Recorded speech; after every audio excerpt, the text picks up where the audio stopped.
皆さん、こんにちは。西安防災部です。いつもご視聴いただきありがとうございます。みんな待ってる三峡ダム。このチャンネルでは三峡ダムの最新情報と中国を念頭に気になるニュースを詳しく解説しています。今回は今後長江流域の各地で大雨になる予想が出ている件についてじっくりネチネチお話ししたいと思います。短い動画ではありますが、お付き合いのほどよろしくお願いします。6月28日、地上波では全く伝えられない三峡ダムの現況です。長江水利委員会によると、深夜0時の時点でダムの水位は147メートル88でした。2日前と比べると24センチの上げで、ここに来て上昇のペースが鈍化。これまで絞っていた放流量を再び増やしたことが影響。これについては後ほど詳しく解説します。ダムの貯水側から見ると、水位はこの辺りではないかと思われます。昨日の朝9時の時点で上流の観測所の流入量は毎秒18700立方メートル、三峡ダムの流入量は毎秒22400立方メートルでした。差分については毎秒3700立方メートル。おとといと比べて上流の寸丹観測所はプラスの800、三峡ダムもプラス800に、両地点ともに増加傾向が続いています。なお、長江の最上流の金沙江にある巨大4電ダムのうち、高架波ダムの放流量は昨日の朝8時の時点、毎秒5920立方メートル。前回とほぼ変わらず高い水準のままです。一方、深夜0時の三峡ダムの放流量は毎秒21400立方メートル。単純に割り算をすると 69% の発電状況で22基前後の発電用タービンが稼働中と推測。前回に比べて放流量を増やしている模様です。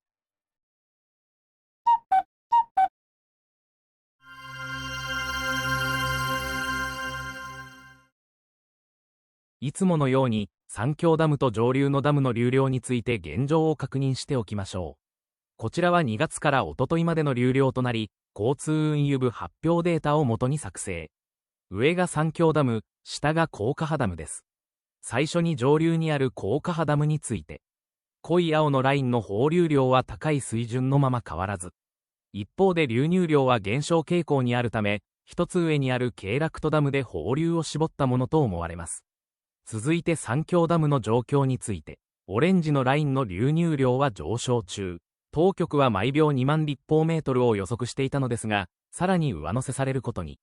気がつけば今の水準は、5月末の大雨が続いたレベルにまで来ていることになります。直近でダムの上流で降った雨と、最上流ダムからの放流がかさ上げされて、じわじわと上昇しているのでしょう。今回の注目ポイントはグレーのラインの放流量の動き。前回までは流入量の方が多く、貯水モードになっていたのですが、今回は逆転し放流量が上回っています。このため冒頭お伝えしたように、ダムの水位の上昇ペースが鈍化したわけです。前線の北上に伴う下流地域の大雨が一旦落ち着いたこともあり、放流アップにつながったと推測されます。そして昨日の最新データが出てきたので、グラフに載せるとこのようになり、高架波ダムでは放流量は変わらず、流入量はさらに減少していることがわかります。三峡ダムの流入量はそろそろ頭打ち、これに合わせて放流量も絞ることに。流入量についてはしばらく減少傾向になるものの、長江水利委員会によると、再び増水に転じるという予想を立てているようです。西洋チャンネル。さて、ここまで三峡ダムの現状を見てきたところで、今後の見通しについても少し触れておきたいと思います。先日まで、長江の下流地域では梅雨前線が北上したことに伴い、広い範囲でまとまった雨となりました。武漢市では街が水に浸かる様子が SNS でアップされており、その他の中小都市でも記録的な豪雨のため、一部洪水の被害が報告されています。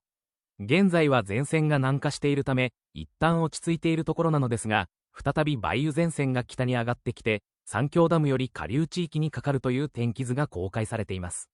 中国中央気象台の6月27日18時発表の情報によると、29日以降、主な雨の地域が長江流域へ北上し、雨の勢いが強まるとされています。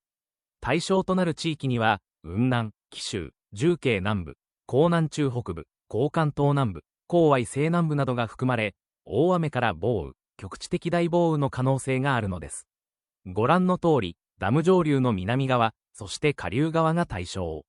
後で触れますが、来月に入ると、怪しい赤い塊が長江の下流を駆け抜ける、ウィンディの予想も出ています。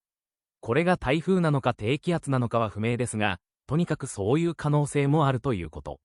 今は下流地域が小康状態のため、直近で三峡ダムからの放流を増やして、洪水調節容量を確保しようとしている段階ですが、その下流でまとまった雨となると、いずれは放流を絞る必要が出てきます。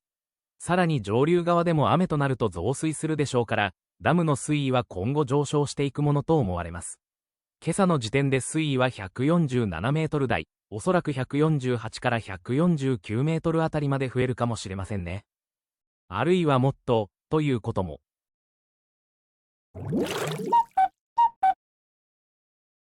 天気予報サービスのウィンディで24時間の実績を見てみます。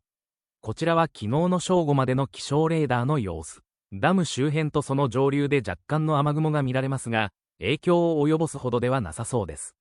また、最上流地域でも雨は降っているものの、劇的に増水するほどでもないでしょう。梅雨の合間の一休み、こうなるとチャンネル的には、新たな衛星画像が出てくることを期待したいところです。と思って動画を作っていたのですが、今日の午後3時までの24時間の実績を見ると、上流の重慶あたりでそこそこの雨が降っている模様。土砂降りというわけではないものの、長江の流量に一定の影響が出てくるかもしれません。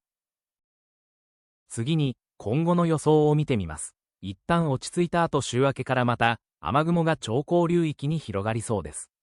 今日の三峡ダムの天気は最高気温が34度、最低気温が22度で曇りの予報。まだ先の話なので何とも言えませんが、何やら赤い塊が大陸を縦断する予想が出ているようです。今後の動きに少し注目ですね。番組の途中ですが、ここで臨時ニュースです。中国が対外投資の規制強化へ、7月1日に新規定施行、AI など先端技術の国外流出を警戒、産経新聞が伝えています。記事によると、中国政府は、中国企業の対外投資への監督を強化する新規定を7月1日に施行する。制定目的として、国家の主権や安全を守ると掲げており、国家戦略として重視する人工知能、AI など先端技術の海外流出を防ぐ狙いがあるとみられる。AI をめぐっては、米欧諸国との競争が激化しており、中国当局は海外への技術流出の阻止に重点を置くようになっている。米ブルームバーグ通信は5月、中国の民間企業に所属するトップレベルの AI 専門家の海外渡航を当局が制限していると報じた。以上、中国が対外投資の規制強化へ、7月1日に新規定施行、AI など先端技術の国外流出を警戒についてお伝えしました。西安チャンネルです。今のニュースについて少しだけ、中国が対外投資の規制を強めるという話は、AI をめぐる競争がかなり激しくなっていることの裏返しだと思います。先端技術や人材が海外に流れることを、当局が相当警戒しているのでしょう。人の移動を制限するというのは、先進国の感覚ではなかなか考えにくいですが、あちらさんではこうしたことが次々と起きます。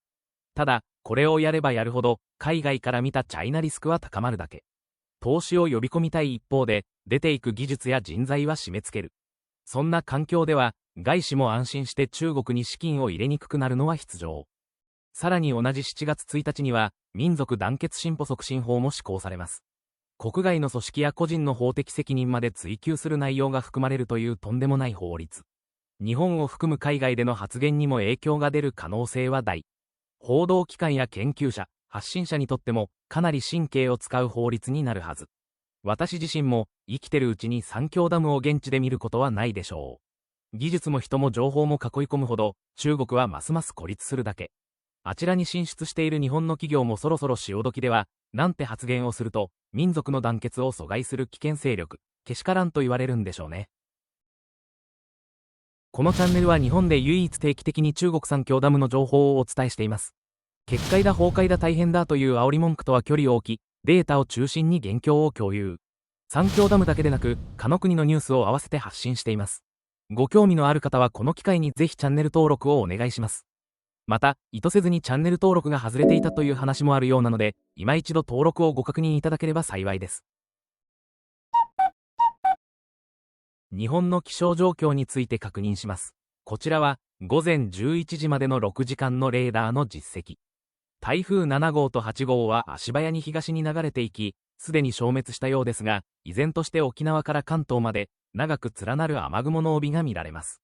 ニュースによると、沖縄と東京で降水確率が高め、その他の地域では低いところが多いようです。梅雨時ですから、室内の湿度管理には十分注意したいところですね。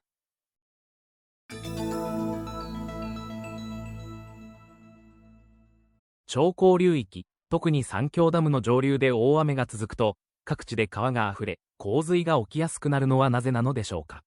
三峡ダムは長江の中ほどに作られたダムで、ここより海側を中下流、内陸側を上流と呼びます。